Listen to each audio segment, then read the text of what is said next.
Hey guys, Pickle700 here, and in today's video, I'm going to be giving you a slight update on the fire alarm system. Panel is still basically dead, but I am going to be getting a new board for the panel. So, as you might be able to see here, this is where the old panel was. We have the door holder, the button to momentarily disconnect power to it, and our fire alarm junction box, and where we used to run power to the panel. So I'm going to be giving you a little bit of an update on what's happening with the system. First of all, we have a flush-mounted Notifier BG12LX, but it's basically just an L now because it's not adjustable. This is where the module was. I took the module out, so just a BG and BG12 now because it's by Notifier. Next change is in here. So some of the conduit's gone, and all of it's gonna be gone because I now have flush-mounted detector as well as flush-mounted horn strobe, which is a Spectacular Advance white. So far, 3 things that are flush-mounted. This is probably it that's going to be flush-mounted, being that all of these other devices are on exterior walls, so that's kind of hard to flush-mount them. But these 3 devices look really good flush-mounted. Alright, so I'll take you guys over to where the new panel is. You may remember that I said it was going to be inside that electrical panel. It is a big mess in here, so I apologize for that. Here it is. Here is the new panel. And so I have some Lumex or Romex. Here in Canada we call it Lumex, at least where I am. But I know in the US it's called Romex. So it goes down here. We have a receptacle. Now I placed this receptacle really high because I don't have any. The only thing that is on the circuit is the garage door opener, which I like because there's a very low chance of the circuit getting tripped and then the panel losing power. So this receptacle I put there really high so no one can really access it, and that's just for the security camera that I have powered from on the outside. You can see it goes through there, and it's just temporarily hooked up to an extension cord that runs under the fire alarm display thing. So that's nice. We have a receptacle. I did a conduit offset going down here,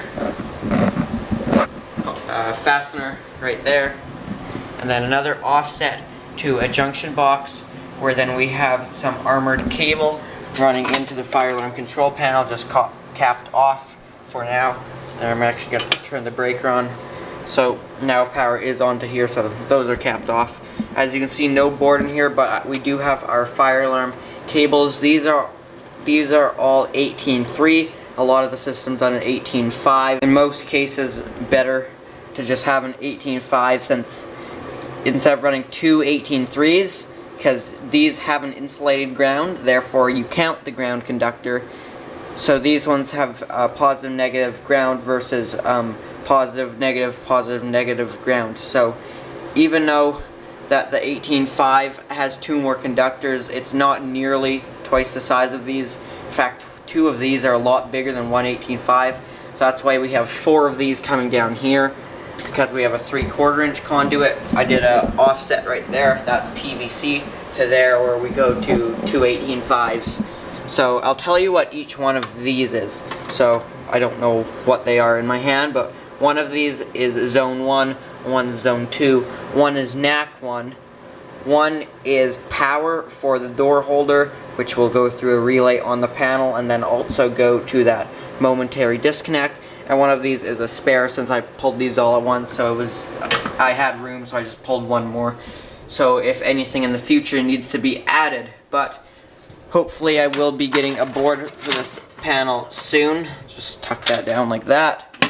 Keep that closed. So this is how it looks. It looks really good with the armored cable going down here to the junction box and the conduit going up to the receptacle, which I was just going to make another junction box going from the Romex or Lumex, or I'll just call it NMD90, to the cylindrical conductor, because I didn't pull NMD90 in conduit since it's just, you kind of can do it in dry locations, but the ground is not insulated, so it could oxidize with the different type of metal of the conduit, or you could just not run aground and do run the ground through the conduit, because here in Canada at least, as long as the conduit doesn't go through a concrete slab, I'm sure there's some other different factors that you can't do it, but for most applications you can use the conduit as your bond, and as long as it doesn't run through a concrete slab. But it is always better just to have redundant grounding and have a equipment grounding conductor. Therefore you have two paths to ground, one through the conduit, so should the conduit, like let's say the coupling came loose and is somehow not making continuity, you'd still have a ground through the conductor, or vice versa. So this has actually been a really bad week for me, other than this, because first of all the panel died, so obviously that wasn't fun. You might notice there's some water on the ground, and no, I did not pee on the floor. Is what happened is I was trying, originally I was just going to run dedicated circuit in the wall from this top breaker. Then the first mistake was going through here, which Google told me I could go through this section of the panel. I guess you could call it the service entrance section, where it's separated from the branch circuits. So Google said I could, as long as this is protected by some overcurrent device, which this is. So this breaker is protected by another 30 amp breaker in the house. So now I have to fill in the knockout that I punched out at the bottom. But that wasn't the biggest deal. The biggest deal is drilling through here. I may have put my drill bit into the PEX piping and things got a little crazy. Luckily, probably under a second, I was able to hit the main water disconnect. I'm so thankful that there is one in here, so I didn't have to go running around to the house or some other place in the property trying to disconnect the water. But one change I might make to this, I just don't have the item yet, is I might make a key switch for here, so it's a way to disconnect the panel without disconnecting the garage door should I need to service it. There's one or two types I'm thinking, because I don't want to just do a light switch, I want to have a key switch. So let me just grab my key. So this key switch is one of the types. This is a Leviton key switch where the key just looks like this, so that does, I guess you could say they're lower grade key switches, so it's definitely not that hard to turn the lights on or off without this switch. You can just use a paper clip. I've done it at school before. But Leviton also makes this key. I don't have the switch, but I do have this key. So as you can see, it's a more traditional key, which does another type of key switch. So this is the ideal one, but those switches are a lot more expensive.